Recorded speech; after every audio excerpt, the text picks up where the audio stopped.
हराम खाती और कमाती है, जिनके पेट में हराम होता है, जिस कौम की 90% आबादी झूठ बोलती है, गाहक को चीज की खामियां और नुक्स बताए बगैर बेच देती है और इसको अक्लमंदी समझती है, जिस कौम की बेटियां टिकटॉक पर नाचती हैं और इस कौम के शाहीन उन्हें बड़ी खुशी से देखते हैं। और यही बेटियां और बेटे जब वालिदैन बनेंगे तो सिवाय नाचने वालों के और क्या पैदा करेंगे, और ये माएँ क्या तरबियत करेंगी। हकीकत तो ये है कि बेगैरत हिंदू और यहूदी नहीं, बेगैरत आप हैं। आप पाकिस्तानी बेगैरत हैं। आप लोग वो कौम हैं जो वैसे तो सारा साल इमाम हुसैन के मुकद्दस नारे लगाती रहेगी, लेकिन जब वाकई में कश्मीर मैदान करबला बनेगा तो सारी कौम वही कुफा वाले बन जाएंगे जिन्होंने इमाम हुसैन से कहा था कि आप आए हम आपका साथ देंगे, लेकिन जब वक्त आया तो कोई अपने घर से नहीं निकला। फिर ये लोग तालिबान की मिसालें देते हैं कि तालिबान के पास कुछ भी नहीं था, कोई असबाब नहीं थे, लेकिन अल्लाह ने उन्हें फिर भी फतह दी। मुझे हैरत है कि ये किस मुंह से तालिबान की बात करते हैं। तालिबान को अल्लाह ने फतह दी थी तो उनकी गैरत, उनके ईमान, उनके तवक्कल, उनकी जिद्दोजहद, उनकी कुर्बानियों, उनके अज़म, उनके इस्तक़लाल और उनकी जिहाद की बिना पर। ना तो उनकी बेटियां टिकटॉक पर नाचती थीं, ना उनके बेटे गेम ऑफ थ्रोन्स और गानों और फिल्मों के शदाई थे, ना वो हराम खाते थे और ना ही वो नमाज कज़ा करते थे।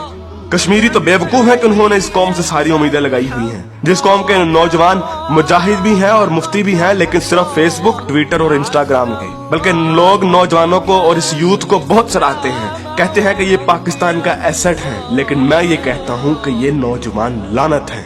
इस वक्त पाकिस्तान की तकरीबन तमाम यूनिवर्सिटीज फहाशी, फहश गोई, गलाजत, नशा, इश्क माशूकी का अड्डा बनी हुई है। इन नौजवानों ने इस्लाम को मजाक बना दिया है।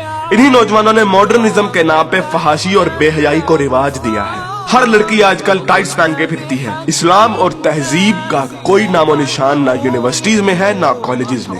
आज के लड़के गर्लफ्रेंड बनाने और लड़कियां बॉयफ्रेंड बनाने को फख्र समझती हैं। इन्हीं नौजवानों में चर्च और सिगरेट एक फैशन बन चुका है। हॉलीवुड के गाने और फिल्में और खुसूसी तौर पे नेटफ्लिक्स आज फैशन, मॉडर्न और पढ़े लिखे होने की अलामत है। और फितने सिर्फ शहरी इलाकों में ही नहीं, देहात में अक्सर मसाजिद खाली पड़ी रहती हैं। बमुश्किल किसी मस्जिद में एक सफ से ज्यादा नमाजी होते हैं। और झूठ, शरीकेबाजी, बदला और फसाद जितना देहात में होता है उतना तो शहरों में भी नहीं होता। अक्सर कॉलेजेस और यूनिवर्सिटीज के असातिज़ा फहश किस्म की जुगते लगाते हैं और बच्चों को बजाय अखलाकियात की तालीम देने के खुद बद अखलाकी की मिसाल बने होते हैं। और ऐसा क्यों ना हो, जब टीचर 45 मिनट पढ़ाने के पैसे ले लेता है लेकिन 20 मिनट पढ़ाता है और बाकी टाइम या तो मोबाइल पे गुजारता है या जुगतबाजी में या मजाक करने में, तो जब असातिज़ा तक के पेट में हराम की कमाई होगी तो वो क्या अखलाक सिखाएंगे। और सबसे बढ़कर हम जिन्स परस्ती और लौंडेबाजी पे पने हुए मजाक इस कदर आम हो चुके हैं कि सोशल मीडिया पर चलने वाले बिलावल भुट्टो और शेख रशीद की मीम्स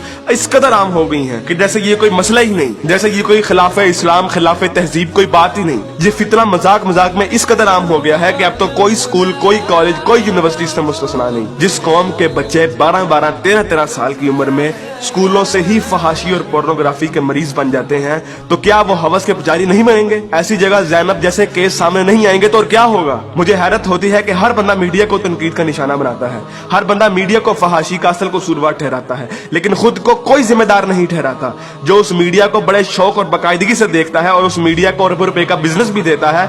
बल्कि टीवी और गाने तो इस कौम के लिए आज ऑक्सीजन बन गए हैं। आप अभी किसी नाई की दुकान पर चले जाएं, किसी दर्जी की दुकान पर चले जाएं, हत्ता कि किसी चिंची रक्षे को देख लें, सब जगह गाने और मुजरे चल रहे होंगे। तकरीबन हर बंदे के व्हाट्सएप के स्टेटस पर या तो कोई टिकटॉक की वीडियो या फिर गाने लगे होंगे। और सबसे बढ़कर बेशर्मी और हराम इस कौम में इस कदर सराहियत कर गया है कि अब तो नातों को भी म्यूजिक के बगैर नहीं सुनते, नातों तक के अंदर म्यूजिक लगा दिया गया है। हमारी कौम का तो मजदूर और गरीब बंदा भी उतना ही खबीस है कि जितना अमीर। हर बंदा हराम खाता और कमाता है, फर्क सिर्फ ये है कि कोई ज्यादा खाता है और कोई कम। मुझे बताइए कि कितने मजदूर और कितने गरीब लोग आप मस्जिद में देखते हैं? किसी बाजार में चले जाएं, मर्दों से कई गुना ज्यादा औरतें नजर आएंगी। औरत अब बाजार की जीनत बन चुकी है। इस इस्लामी मुआशरे में आज तक किसी को कुरान तर्जुमे से पढ़ने की तौफीक नहीं हुई, और अगर कोई पढ़ता है तो सिर्फ अपने मतलब के दलाइल ढूंढने के लिए।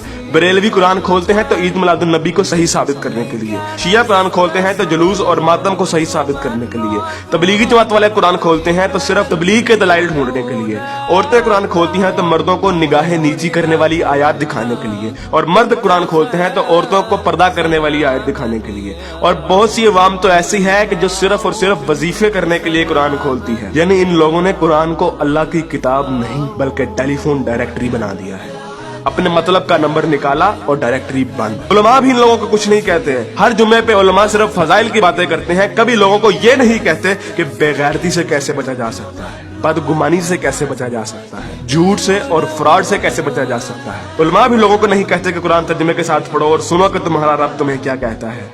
और यकीन कीजिए कि जब आप कुरान तर्जुमे के साथ पढ़ेंगे तो आपको अंदाजा होगा कि एक बार सुभान अल्लाह या 100 बार कलमा पढ़ने से जन्नत नहीं मिलनी, अमल करना पड़ता है, अमल। लेकिन हमारे मीठे मीठे उलमा और मुबल्लिग सिर्फ और सिर्फ मोहब्बतें बांटने पर जन्नतों का वीजा दे देते हैं। जिस मुल्क में दुनिया में सबसे ज्यादा ईद मिलादुन नबी मनाई जाती हो, मुहर्रम के जुलूस निकलते हो, तबलीगी जमात वाले तबलीग करते हो, वही मुल्क दुनिया में करप्शन और झूठ और हराम कमाने में सबसे आगे है। तुम लोग कुर्बानी के लिए जानवर भी लेते हो तो सिर्फ लोगों को दिखाने के लिए, अपना स्टेटस कायम करने के लिए। यकीन कीजिए असल गद्दार आप हैं। कायदे आजम अल्लामा इकबाल और 50 लाख शोहदा के लहू से गद्दारी की है आपने, पाकिस्तान से गद्दारी की है आपने, और सबसे बढ़कर अल्लाह और उसके रसूल से गद्दारी की है आपने। ग़ज़वा उहद में जब सहाबा ने हुजूर अकरम सल्लल्लाहु अलैहि वसल्लम की एक छोटी सी नाफरमानी की थी, तो उस छोटी सी नाफरमानी की बिना पर अल्लाह ने मुसलमानों को बहुत बड़ी शिकस्त दी। हालांकि वो सहाबा थे और अल्लाह के रसूल भी उनमें मौजूद थे।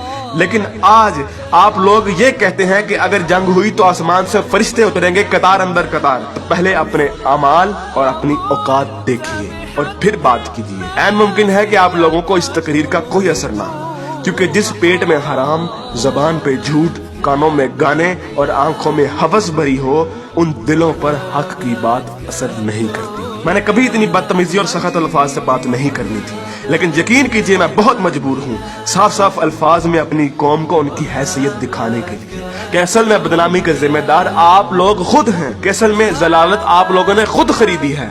ना तो आप कुरान के मोमिन हैं, ना इकबाल के शाहीन।